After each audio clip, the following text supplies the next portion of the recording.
Assalamualaikum warahmatullahi wabarakatuh. Sobat perlindungan tanaman, kali ini pada pertemuan yang ke-14 kita lanjutkan diskusi kita tentang pestisida.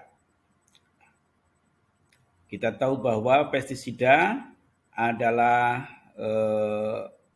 salah satu cara pengendalian organisme pengganggu tanaman, yaitu dengan pendekatan penggunaan senyawa kimia.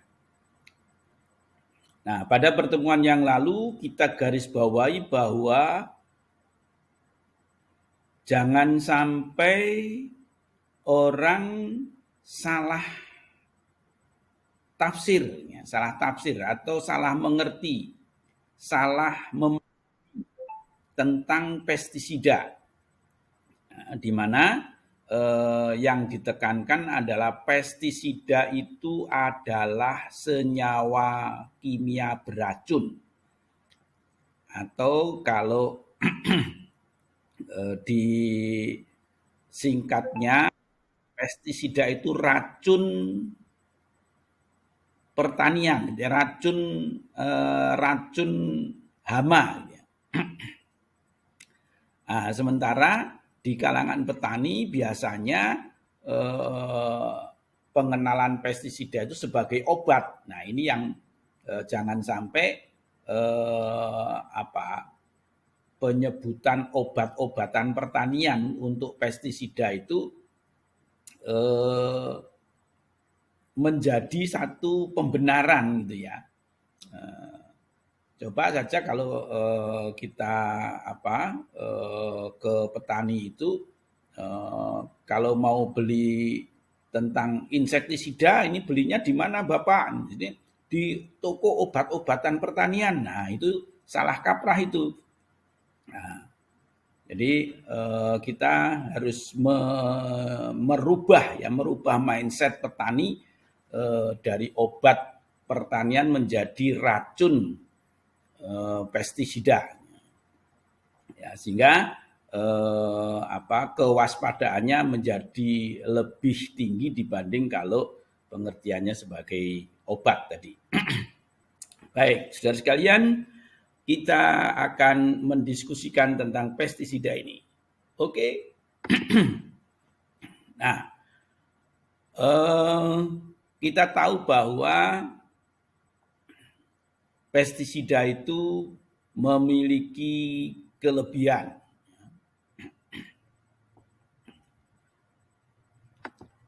Ya, di antaranya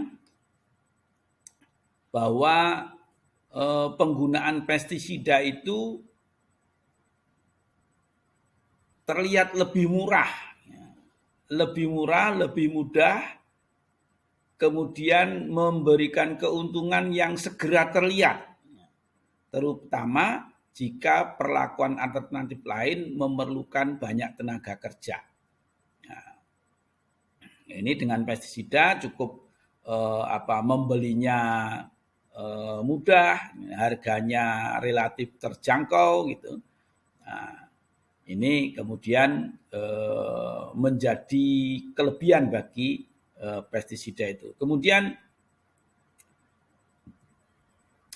sifat-sifat, kemudian penggunaannya dan cara aplikasinya memiliki kisaran yang luas untuk berbagai macam jenis hama. Misalnya bisa dengan penyemprotan yang biasa kita kenal. Kemudian bisa dengan ditabur melalui tanah. Bisa dengan dikocorkan atau diulaskan, dikuas ya, dioles kepada bagian yang sakit. Nah, ini beberapa teknik aplikasi yang memudahkan bagi petani, itu juga menjadi satu kelebihan dari pestisida. Nah, kemudian pada beberapa kasus itu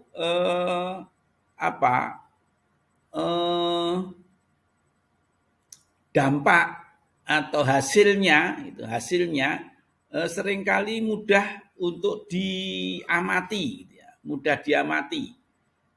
Yang pada pertemuan yang lalu kita kenal dengan istilah ampuh atau cespleng gitu ya, manjur. Nah, pestisida ini dikenal dengan manjur. Kalian satu contoh saja lihat iklan Baygon itu ya, itu jenis insektisida itu, pestisida juga itu. Nah, disemprotkan di lantai, tahu-tahu ada kecoa yang lewat yang mati. Nah, ini kan menjadi satu cara promosi yang luar biasa. Jadi manjur sekali gitu pestisida itu. Ini kelebihannya. Nah, kemudian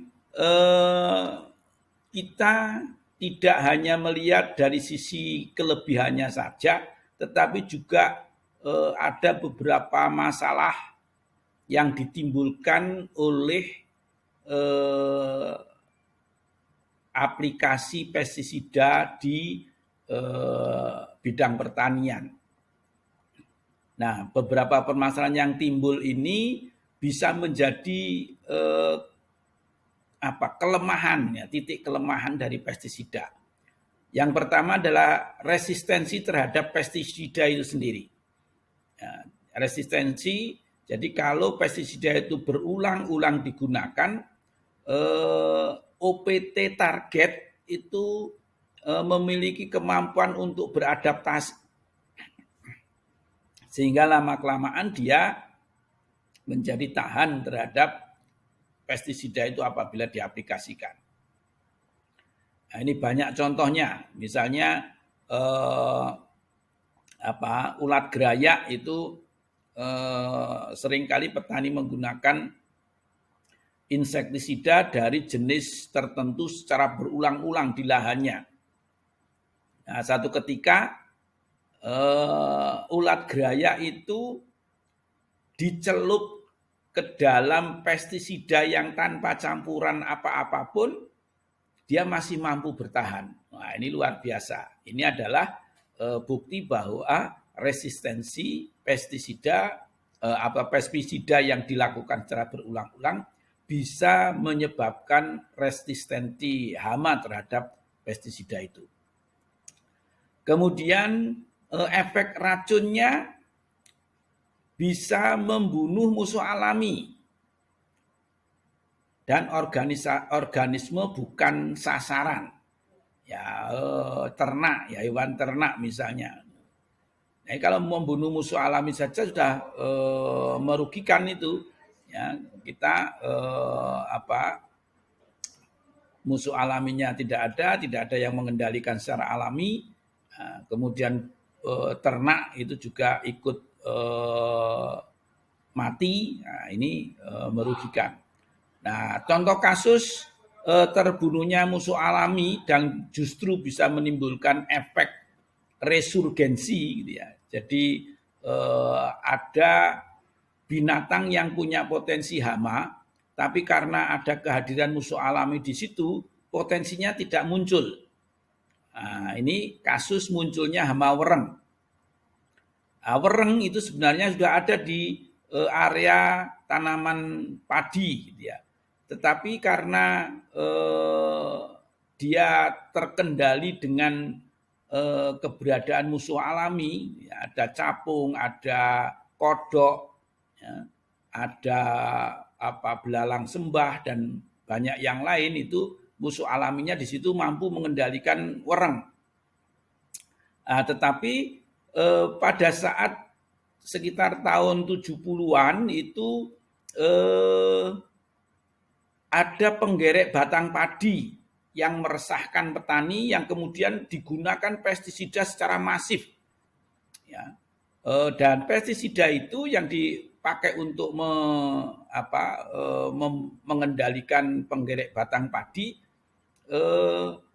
penggerek batang padinya tidak terlalu banyak terkena dampak, tapi justru musuh alami yang ada di situ banyak yang mati.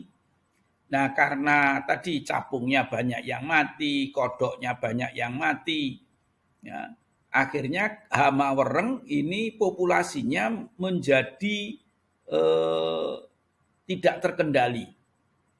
Ada ledakan populasi yang semula dia bukan menjadi hama, menjadi hama. Nah, ini aspek kelemahan yang berikutnya. Kemudian kesehatan masyarakat dan lingkungan. Jadi ada pencemaran lingkungan, kemudian memiliki aspek yang merugikan bagi kesehatan manusia juga.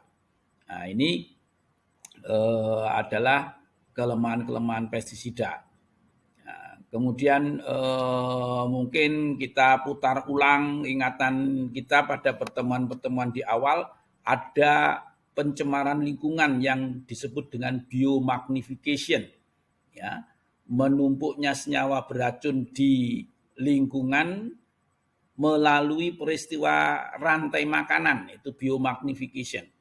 Nah, ini fenomena itu bisa terjadi pada manusia. Kita tidak terasa makan sedikit demi sedikit makanan yang tercemar pestisida. Nah, ketika kemudian pestisidanya itu terakumulasi di dalam tubuh kita, bisa menyebabkan cacat lahir misalnya. Nah, ini banyak bayi-bayi yang dilahirkan dalam kondisi yang tidak normal itu ada kemungkinan karena adanya cemaran bahan kimia aktif yang ada di dalam tubuh melalui peristiwa makanan kita. Nah, kemudian biaya pestisida. Nah, ini dengan adanya faktor resistensi hama, kemudian umur pemasarannya pendek akibat biaya produksi yang tinggi, ya, ini harga pestisida juga akan ikut melambung gitu ya. Jadi ini mekanisme pasar gitu ya. Semakin banyak permintaan maka harga juga akan menjadi semakin naik. Nah, ini beberapa kelemahan pestisida di dalam harian. Nah, baik, kemudian kita ingin mendiskusikan tentang apa saja yang perlu diperhatikan ketika kita harus menggunakan pestisida. Ya, kalau penggunaannya secara benar, kemudian digunakan secara benar, maka efeknya efektif, gitu ya, memiliki daya guna yang baik. Jadi tidak dipungkiri bahwa pestisida itu memiliki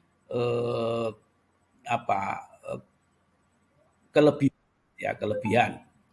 Nah, kemudian penggunaan yang bijaksana itu artinya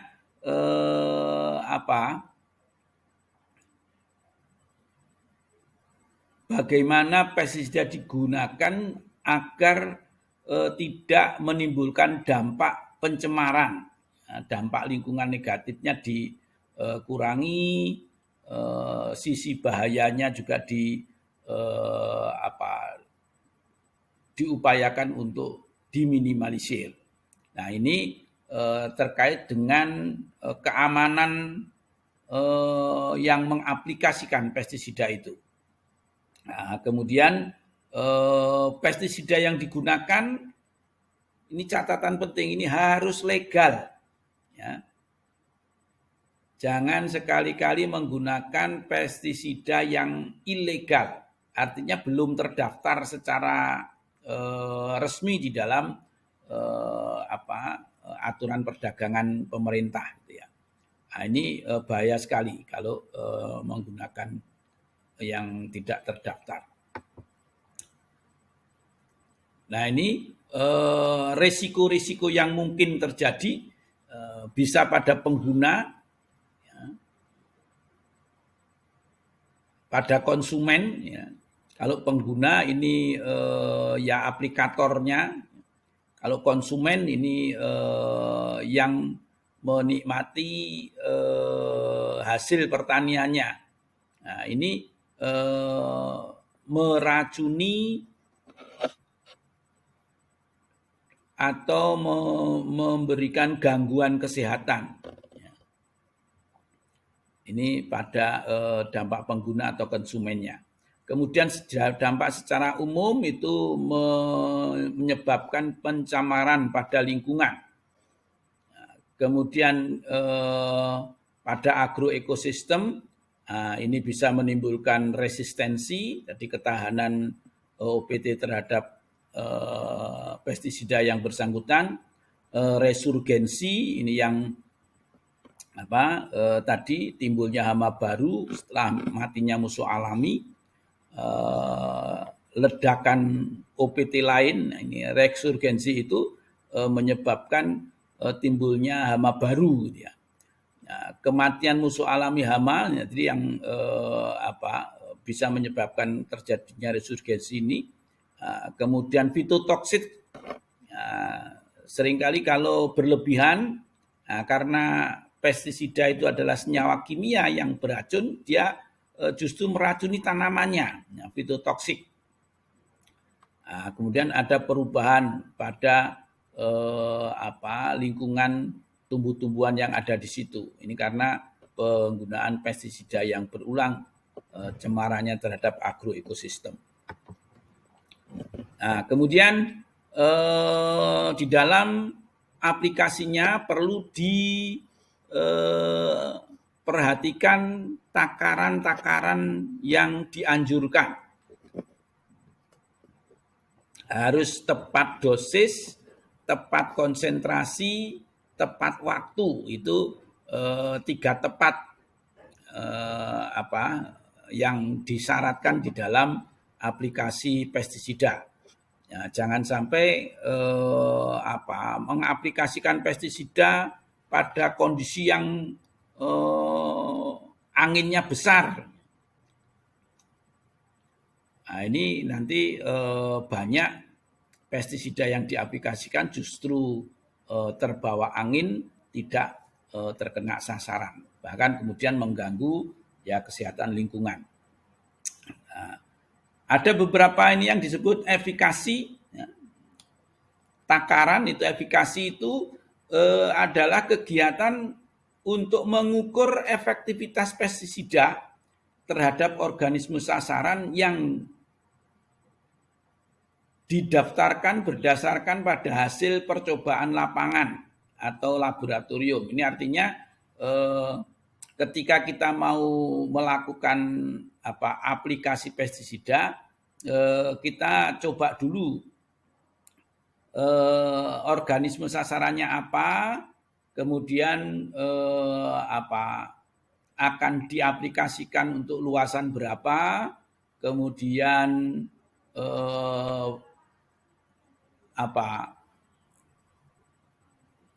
alat yang digunakan apa. Nah, itu diefikasikan, dihitung dulu, diperkirakan, sehingga nanti keputusannya, ini untuk mengendalikan organisme pengganggu A itu menggunakan alat ini, kemudian dengan kecepatan jalan di dalam waktu menyemprotkannya seperti ini. Nah, itu sudah dilakukan. Nah, kegiatan itu namanya efikasi. Kemudian terkait dengan dosis. Ya, dosis itu pengertiannya adalah jumlah pestisida yang dibutuhkan untuk setiap satuan luas. Ya, misalnya kilogram per hektar, liter per hektar. Ini kalau dalam bentuk larutan. Ya, ini satuan beratnya, satuan berat pestisidanya, yang pestisida yang digunakan itu, atau satuan liternya itu, larutannya itu adalah pestisida yang dibutuhkan. Nah, lain dengan konsentrasi. Kalau konsentrasi itu berapa kilogram ini dilarutkan di dalam berapa liter. Nah, misalnya kalau di dalam kemasan itu konsentrasi larutannya 2 gram per liter misalnya. Ini kalau dalam kemasan ada kadang salah salah sebut atau salah interpretasi. Dosisnya 2 gram per liter. Nah, salah itu. Mestinya konsentrasi larutannya adalah 2 gram per liter. Nah, dalam 1 hektar butuh berapa liter? Sehingga dosisnya berapa gram atau kilogram per hektar. Nah, itu persatuan luas. Jadi kalau dosis itu persatuan luas, kalau per liter itu konsentrasi atau volume larutan yang harus diperhatikan. Kemudian apa yang mempengaruhi kalibrasi atau efikasi di lapangan? Ya, hubungan sasaran dengan pestisida. Nah, ini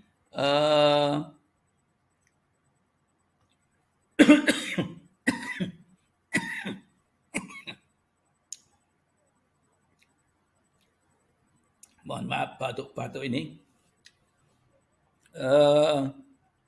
Kalau sasarannya itu dikenali dengan tepat, maka nanti perhitungan efikasinya akan menjadi lebih tepat. Sasarannya termasuk sedentary atau termasuk yang migratory. Nah, ini terkait dengan pilihan pestisidanya. Kalau yang sedentary, ya, kita ingat sasarannya dia diam saja, dia mengumpul di satu tempat. Ini sasaran yang sedentary. Kalau yang migratory, wah ini agak sulit karena dia mobilitasnya tinggi. Nah, ini efikasinya pasti akan berbeda. Kemudian teknik penggunaan, nah, ini terkait dengan alatnya.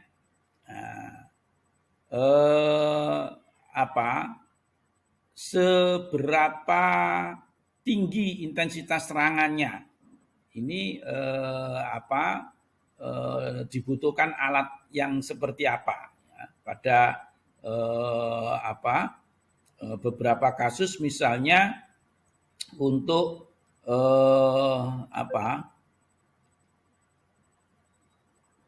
organisme pengganggu tanaman yang sedentary itu penggunaan alat semprot gendong itu cukup gitu ya. Tetapi kalau untuk yang sedentary apalagi yang migratory apalagi luasan kebunnya, luasan yang mau dikendalikan itu cukup luas gitu ya. Ini tidak cukup dengan alat semprot gendong karena kalau pakai alat semprot gendong tenaga kerja yang dibutuhkan lebih banyak. Maka penggunaan power sprayer itu menjadi pilihan. Jadi terkait dengan teknik aplikasi. Nah, ini sasaran aplikasi. Aplikasinya di lingkungan ini aplikasi pestisida ditujukan pada tanamannya ya, atau pada lingkungannya. Jadi yang disemprot bukan sasaran langsung tapi lingkungannya.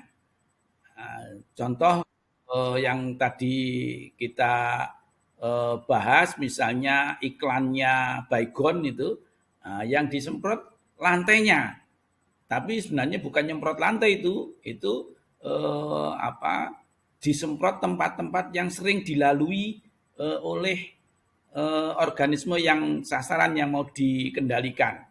Nah, maka ketika kecoaknya lewat, kecoaknya bisa mati di situ. Ya. Nah, kemudian pada target sasarannya, ini ya pada OPT-nya hama penyakit gulma. Ini berpengaruh terhadap bagaimana efikasi pestisida itu dihitung. Nah, ini saudara-saudara sekalian, dampak apabila pestisida itu tidak hati-hati digunakan bisa meracuni kepada manusia. Ya.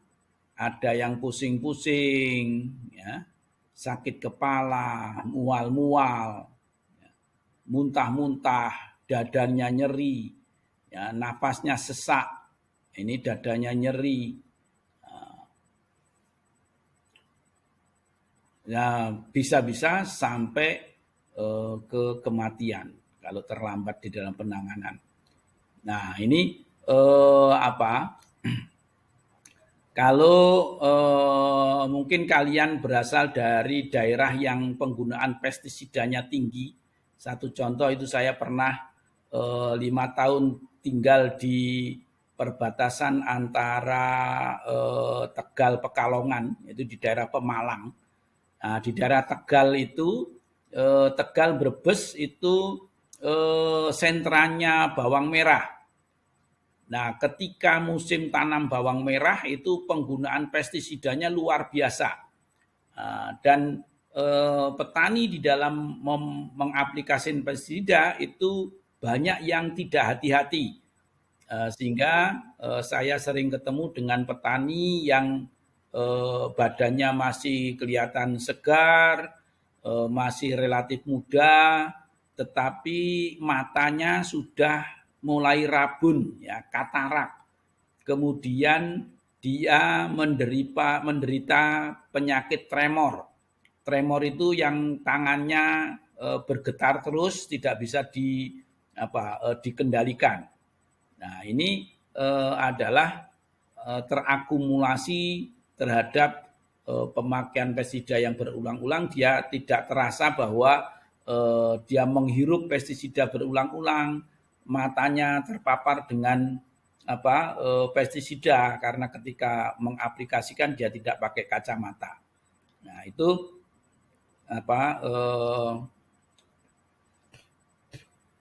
menimbulkan efek pada kesehatan sang aplikator. Baik, demikian saudara sekalian diskusi kita tentang bahayanya pestisida dan bagaimana cara mengaplikasikannya secara baik dan benar. Mudah-mudahan kita bisa memanfaatkan pestisida itu dengan benar, dengan bijak, bahwa pestisida itu perlu, tetapi harus hati-hati di dalam pelaksanaannya. Tetap semangat, sampai jumpa di lain kesempatan. Wallahul muwaffiq ila aqwamit thoriq. Assalamualaikum warahmatullahi wabarakatuh.